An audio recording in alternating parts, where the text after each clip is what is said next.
So this happened this week, and I wanted to share it with everybody, and I guess warn you about it.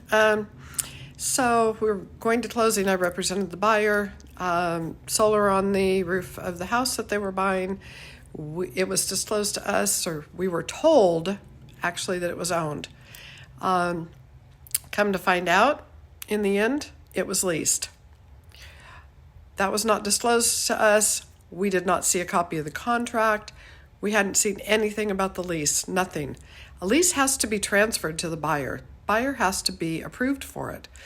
None of this happened because we weren't told about it. We were actually told that solar was owned. So here's what happens at that point.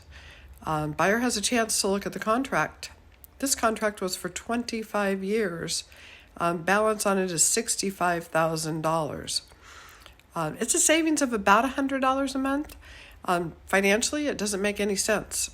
It almost feels like these owners were scammed by the solar company. I can't say that for sure, but it feels like it. Buyer was not willing to take over this lease. So guess what? The deal canceled at the last minute. Buyer has nowhere to move to. Seller was packing in a pod, and the pod was being picked up, had to cancel all of that, had to cancel their plans to move to Florida, and they're back to square one. My buyers are back to square one too, but they were not going to take over the seller's debt of $65,000. There wasn't any way around it.